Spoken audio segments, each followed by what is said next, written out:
America దేశానికి అధ్యక్షుడిగా ప్రమాణ స్వీకారం చేసినటువంటి ట్రంప్కు స్వాగతం పలుకుతున్నాం. ఆ సందర్భంగానే ఒక విధంగా పాలస్తీనా సమస్య పరిష్కారానికి ఒక కొలిక్కి వస్తూ ఉంది.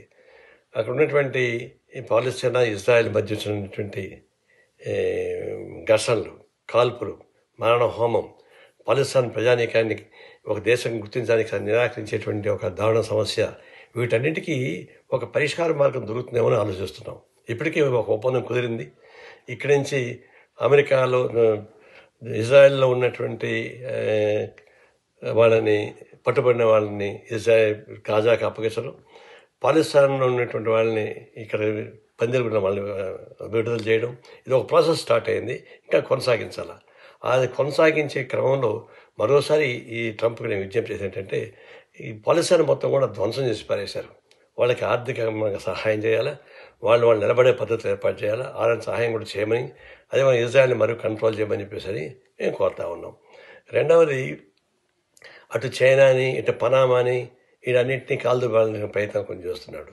అండ్ అలాంటి జోలికి పోవాల్సిన అవసరం లేదు.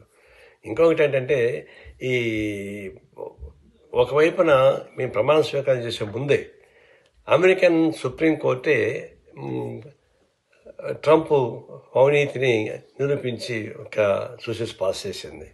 మామూలుగా అయితే ప్రమాణ స్వీకారం చేయకూడదు, కానీ వాళ్ళ చట్టాలు వేరుగా ఉన్నాయి కూడా ప్రమాణ స్వీకారం చేసుకున్నాడు. అంతెందుకు, అంతకుముందు బైడెన్ అధ్యక్షుడిగా ఉన్నాడు. ఆయన ఒక గంట ముందు పదవి విరమణ చేసే ఒక గంట ముందర వాళ్ళ కుటుంబ సభ్యులపై ఉన్న కేసు మొత్తం రద్దు చేసుకుని వెళ్ళిపోయాడు. అది ఇటు జరుగుతూ ఉంటుంది. ఇప్పుడు నేను పోయింది ఏంటంటే, న్యూయార్క్ కోర్టులో కేసు, లంచం కేసు నమోదయ్యింది. అది భారతదేశం ఉన్నటువంటి ప్రముఖ పారిశ్రామికవేత్త అదాని ఈ అమెరికా గడ్డ నుంచి ఆంధ్రప్రదేశ్ ముఖ్యమంత్రిగా ఉన్నటువంటి, గత ముఖ్యమంత్రిగా ఉన్నటువంటి జగన్మోహన్ రెడ్డి గారికి లంచం ఇచ్చారని చెప్పేసి అని తేలింది. అది దాని పర్యవసానం ఏంటంటే, ఇక్కడ లంచానికి అక్కడ ఆంధ్రప్రదేశ్ ప్రజానీకం పైన దాదాపు 20 ఏళ్లలో 2 లక్షల కోట్ల రూపాయలు భారం మోసేటువంటి పరిస్థితి వచ్చింది. అటువంటిప్పుడు ఈ న్యూయార్క్లో ఉన్న కోర్టు కూడా ఖచ్చితమైన నిర్ణయం తీసుకోవాల్సి వస్తుంది. మరి ఇక్కడ ట్రంప్ను అటు మోడీ కలుసుకొని ఏమన్నా మేనేజ్ చేసి ట్రై చేస్తారు, కానీ అది కాకుండా దీన్ని కృషి చేయాల్సిన అవసరం ఉంది.